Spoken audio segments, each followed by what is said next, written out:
What's going on, everybody?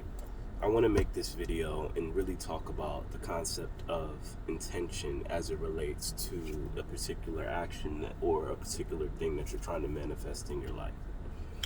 Now, according to the book Reality Transurfing by Vadim Zeland, there's two different types of intention. There's inner intention, which is your personal intention for a particular thing. And then there's outer intention, which is incredibly more powerful than your own personal inner intention.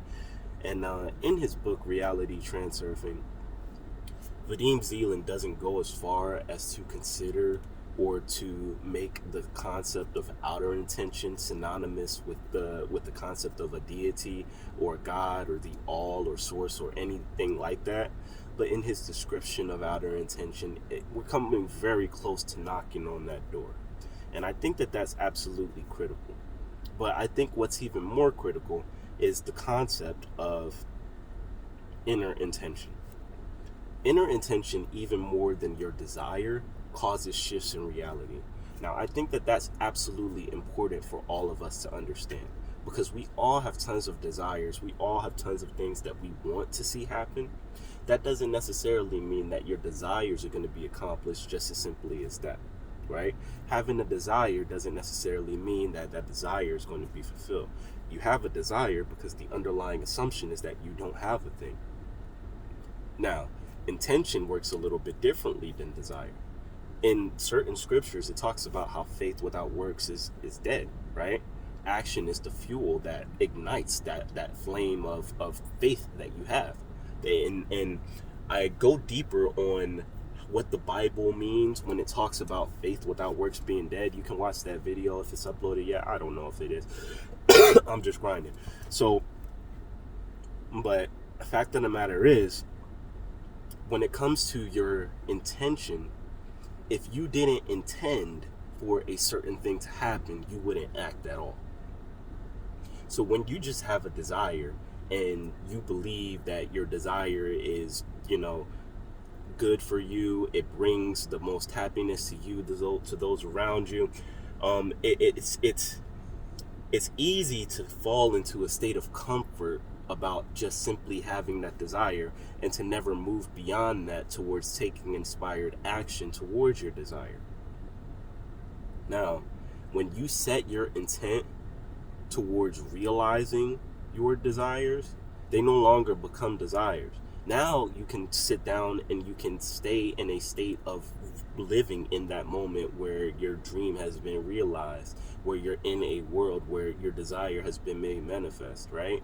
And from that end point, you can go backwards and you can see small actions that you can take that will align or push you in resonance with that particular frequency. Now, your intention is absolutely critical here, because your intention is at this point is being directed away from the things that you do not want. And what you do not want is to sit stagnant in the state of desiring a thing with the underlying assumption being that you don't have it. Your inner intention can stave off that negativity by pushing you to take action. So with your inner intention being, I'm going to press forward towards any door that looks like or presents itself and is in alignment with this frequency that I'm trying to bring about in my present reality. So when a person, place, or situation appears in your life, and as far-fetched or as far off as it seems, or as improbable as the odds may be that you will potentially be successful if you choose to walk down this path, if you've been moving past desire and you understand that time is just an illusion, so you've already been in this world, you already know that your success is foretold, your intention is telling you, okay, let me go ahead and do this. And I'm not doing it with the resistance of not knowing or not having full faith that I am capable of doing this thing. You're doing it with the intent that me taking this step brings about my vision, and nothing to the contrary is going to get into my awareness. I'm not going to become aware of any potential failure or any potential, or I may understand that in an alternative space of infinite possibilities, the potential for failure exists, But my potential for my intent to be realized exists as well. And my intent is not to fail. Do you see how that works? Now, when you start moving and directing your inner intention in this manner, this is where outer intention comes to play. And outer intention is incredibly more powerful than your inner intention, right? And I told you, and early on in this video, Vadim Zeland doesn't go as far as making the concept of outer intention synonymous with a concept of a deity or God or anything like that. But based on the description of outer intention, we very well can do that, right? Outer intention can only be established by a unification of heart and mind. Right? So when your heart and mind are in alignment, now you can look at certain things in this world and you can see the symbology behind it. It's almost like you're in communion with the universe, but the universe doesn't speak in a normal language like all of us. It speaks in symbols, it speaks in events, it speaks in a passing statement of a conversation that's not even about you, but a word that you heard that came into your awareness has a message that's just for you. Right?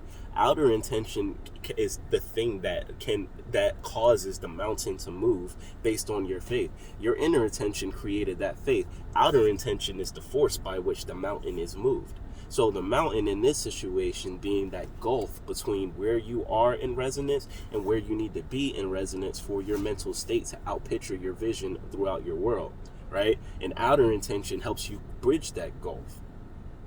So it's important for you to first take the steps and align your inner intention with a resonance of you already being where it is that you want to be. And then it's for you to trust that outer intention is going to bridge the gulf or bridge whatever gaps there are, so that you're not looking at this physical world and allowing yourself to be distraught because of what you see, or because of somebody beating you down, or because of someone looking at you in a certain way. It doesn't matter. You understand who you are, you understand what you're capable of, you understand where you're going, and you move towards that, right? So, I know that this was pretty short. I plan on going deeper into these subjects in later videos, but I just wanted to go ahead and get the tip of the iceberg out there. So, I love you. I want to see the fullest expression of you. This is a spark.